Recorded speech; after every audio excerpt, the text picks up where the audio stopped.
फिल्मी में presenting the others, वो सस्पेंस हॉरर मूवी जो आपकी सोच से परे है। कभी ऐसा नहीं लगता कि जो लाइफ आप जी रहे हैं वो सपना भी हो सकता है, या आपके जीवन का सिरा रहस्यमयी दुनिया से जुड़ा हो सकता है? क्या जिनके साथ आप रहते हैं वो वाकई में वही हैं या फिर कोई और? ये मूवी ऐसे ही उलझे सवालों का शायद जवाब दे या कुछ और उलझे सवाल खड़े कर दे। जो शुरू होती है जर्सी द चैनल आइलैंड से। कहानी की टाइमिंग 1945 की है, यानी 1939 से 1944 तक चलने वाले सेकेंड वर्ल्ड वॉर के जस्ट खत्म होने के बाद का समय। वो वर्ल्ड वॉर जिसमें लाखों लोगों की जान गई, दुख से, दर्द से, दहशत से, मजबूरी से, शोषण से। ऐसे ही एक परिवार की कहानी को रिप्रेजेंट करती इस मूवी की एंडिंग आपको सरप्राइज कर सकती है। मूवी की शुरुआत होती है ग्रेस से, जो सोई थी और अचानक से चिल्लाने लगती है। काफी भयानक सपने ने उसे काफी डरा दिया था, जिस वजह से उसकी चीख निकल गई थी। अगले सीन में हम देखते हैं कि तीन लोग, mister turtle, Mrs mills and Lydia, जो कि ग्रेस के घर सर्वेंट के जॉब के लिए आए थे। मिसेस मिल्स ने सबका इंट्रो दिया तो ग्रेस ने लीडिया की तरफ इशारा करते हुए पूछा कि क्या तुम घर का काम जानती हो? मिसेस मिल्स कहती हैं कि मैम, आप इसके चेहरे पर मत जाइए, ये उम्र में काफी बड़ी है। मिसेस मिल्स बताती हैं कि लीडिया गूंगी है पर काम अच्छा करती है। ग्रेस उन्हें अपना घर दिखाती हैं और काम के बारे में बताती हैं। ग्रेस ने बताया कि यहाँ के काम करने वाले 7 दिन पहले अचानक घर छोड़कर चले गए, सैलरी भी नहीं लिए। मिसेस मिल्स ग्रेस के हस्बैंड चार्ल्स के बारे में पूछती हैं तो ग्रेस बताती है कि वो 1.5 साल पहले वॉर में गए थे। जंग खत्म होने के बावजूद भी उनका अभी तक कोई खबर नहीं है। ग्रेस बताती है कि इस घर में 50 दरवाजे हैं, जिसकी 15 चाबियां हैं, और इस घर का ये रूल है कि पहला दरवाजा बंद किए बिना दूसरा दरवाजा नहीं खोल सकते। ग्रेस चाबियों को मिसेस मिल्स को देती है और बताती है कि आवाज से उसके सर में दर्द होने लगता है, इसलिए घर में टेलीफोन, टीवी या पियानो वगैरह नहीं बजाए जाते। साथ ही वॉर के समय जर्मन्स बार बार लाइट काट दे रहे थे, इसलिए हमें बिना लाइट रहने की आदत हो गई है। ग्रेस उन्हें अपने बच्चों एन और निकलस से मिलाने ले जाती है। बच्चों के रूम में जाने से पहले ग्रेस कहती है कि घर के सारे पर्दे और खिड़की बंद कर दीजिए। ये सुनकर मिसेस मिल्स को अजीब लगता है। ग्रेस हाथ में लैंप लेकर अपने बच्चों के कमरे से उन्हें जगाकर लाती है। ग्रेस बताती है कि कोई भी डॉक्टर इनके एलर्जी का इलाज नहीं कर पाए। इन्हें रोशनी और धूप से एलर्जी है। ये फोटो सेंसिटिव हैं। इन्हें कम रोशनी में रहने की आदत है। ज्यादा रोशनी पड़ते ही इनके शरीर में जलन होने लगती है, इनका शरीर लाल होने लगता है और छाले पड़ने लगते हैं। रोजाना की तरह उस दिन की भी शुरुआत होती है। ब्रेकफास्ट करते समय एन मिसेस मिल्स से कहती है कि सभी उनका साथ छोड़कर चले जाते हैं और कभी वापस नहीं आते। क्या आप भी हमें छोड़ के चली जाएंगी? तभी निकलस भी कहता है कि उनके पापा भी उन्हें छोड़कर चले गए और अब वापस नहीं आएंगे। इस बात पर एन कहती है कि नहीं, वो आएंगे, और इस पर दोनों लड़ने लगते हैं। मिसेस मिल्स उन्हें शांत कराती हैं और कहती हैं कि वो उन्हें छोड़कर नहीं जाएंगी। एन कहती है कि बाकियों ने भी यही कहा था, लेकिन वो चले गए और उनके, यानी एन, निकलस एंड ग्रेस के साथ हादसा हो गया। मिसेस मिल्स पूछती हैं कि कैसा हादसा? एन बताती है कि मेरी माँ पागल हो गई थी। तभी निकलस बोलता है कि ऐसा कुछ नहीं हुआ था, और दोनों फिर बहस करने लगी। तभी ग्रेस आकर उन्हें डांटती है और मिसेस मिल्स को अपने साथ ले जाती है। ग्रेस पूछती है कि उसने सर्वेंट्स के लिए एक लेटर पोस्ट किया था, लेकिन पोस्टमैन आया ही नहीं, जिस वजह से ये लेटर इश्तहार के लिए, यानी एड के लिए प्रेस के पास गया ही नहीं। फिर आप लोग कैसे आए? मिसेस मिल्स बताती हैं कि वो इस घर में बिल्कुल सही मौके पर आई हैं। वो इस घर को पहले से जानती हैं। कुछ साल पहले वो इसी घर में काम करती थी। इस घर का कोना कोना जानती हैं। पहले दिन ही वो अपने बारे में बताने वाली थी, पर आपने मना कर दिया, यानी ग्रेस ने उन्हें मना कर दिया, बीच में ही टोक दिया। ग्रेस मिसेस मिल्स की बातें सुनकर उनकी बातों से अग्री कर जाती है और वो मिसेस मिल्स को वहां रहने की परमिशन दे देती है।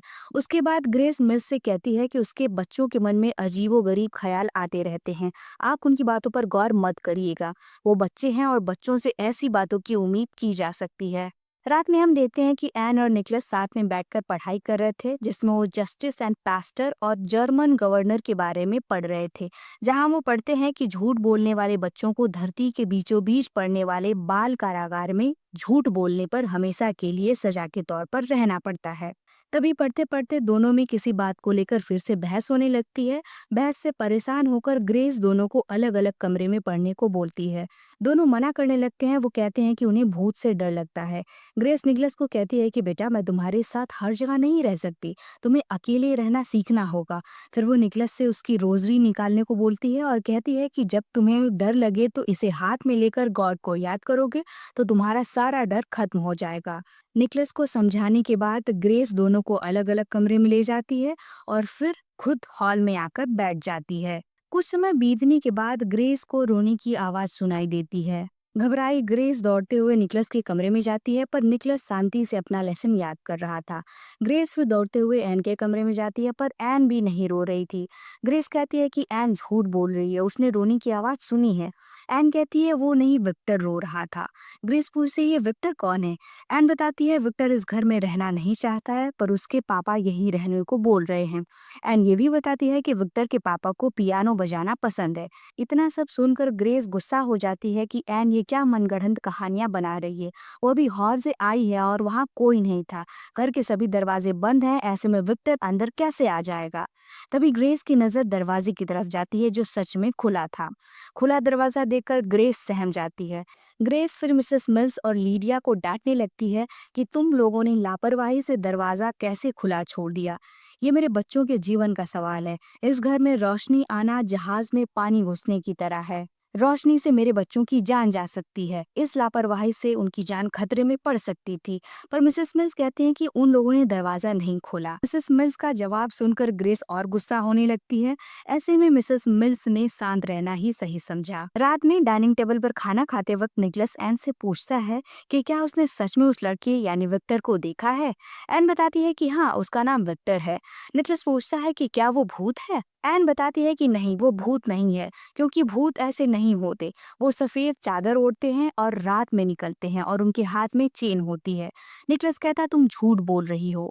एन कहती है कि ठीक है, जब मैं और विक्टर साथ में खेलेंगे तो तुम हमारे पीछे भागोगे, फिर तुम्हें समझ में आएगा कि मैं सच बोल रही हूँ या झूठ।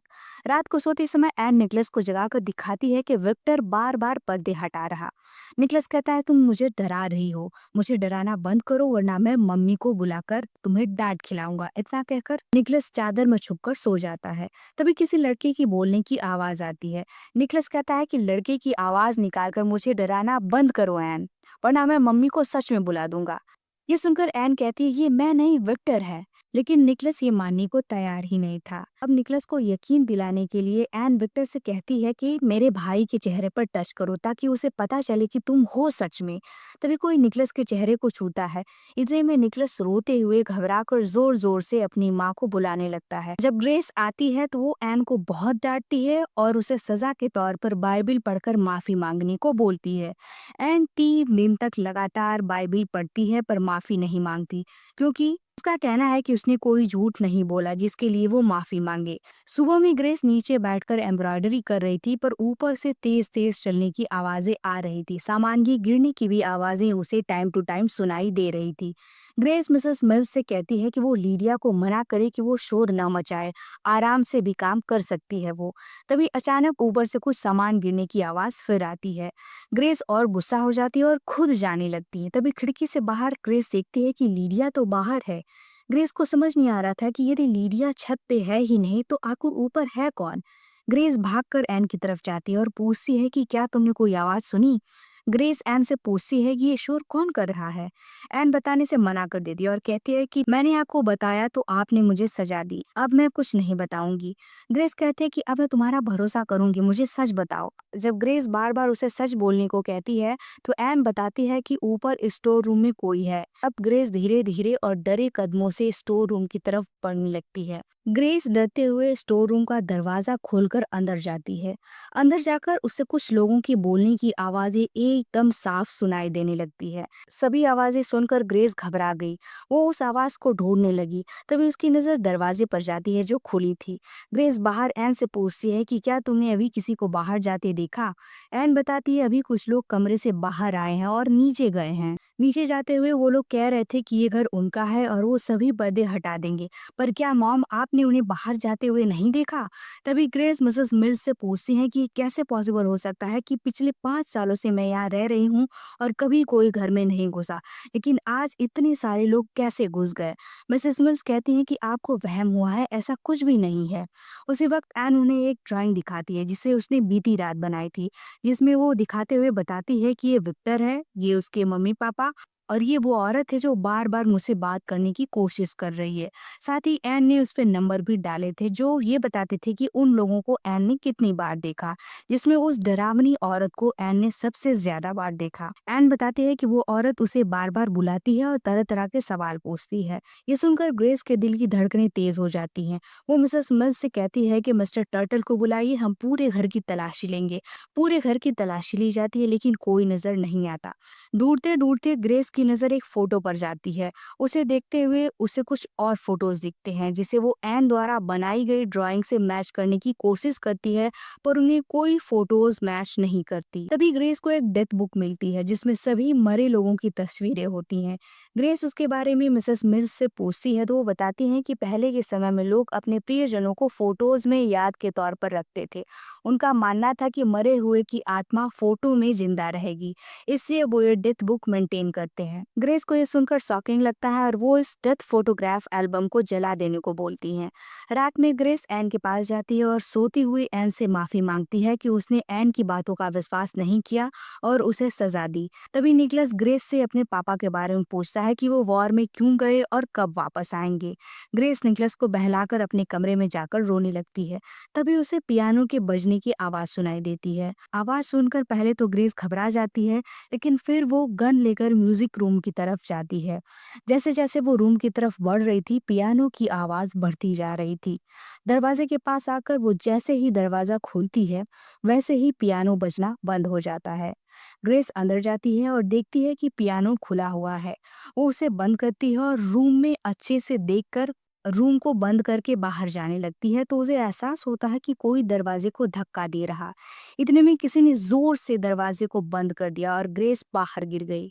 ग्रेस चिल्लाते हुए मिसेस मिल्स को बुलाती है और फिर म्यूजिक रूम में जाती है तो देखकर हैरान हो जाती है कि जिस पियानो को उसने अभी बंद किया, कवर किया, वो फिर कैसे खुल गया, लेकिन कमरे में कोई है भी नहीं। ये सब देखकर ग्रेस को पहली बार एहसास होता है कि घर में कोई बेचैन आत्मा है। वो मिसेस मिल्स से कहती है कि शायद उन्हें उसकी बातों का भरोसा न हो, पर ये सच है। मिसेस मिल्स कहती है कि उन्हें ग्रेस की बातों का भरोसा है। हम बचपन से ही आत्मा से जुड़े किस्से कहानी सुनते आ रहे हैं। कभी कभी मुर्दों की दुनिया जिंदा लोगों से मिल जाती है। इतना सुनकर ग्रेस कहती है कि ऐसी गलती भगवान कैसे कर सकते हैं। इन सभी बातों का रियलाइजेशन होने के बाद ग्रेस चर्च के फादर से मिलने को कहती है, पर मिसेस मिल्स उसे जाने से मना करती हैं। मिसेस मिल्स कहती हैं कि वो थोड़ा रुक जाएं, उसके बाद जाएं, पर ग्रेस उनकी कोई बात नहीं सुनती है। साथ ही ग्रेस मिस्टर टर्टल को बोलती है कि वो ध्यान से देखकर बताएं कि क्या यहाँ किसी को दफनाया गया है और क्या उनके बेटे का नाम विक्टर है। मिस्टर टर्टल कहते हैं कि मैंने तो कोई कब्र नहीं देखी, पर मैं ध्यान दूंगा।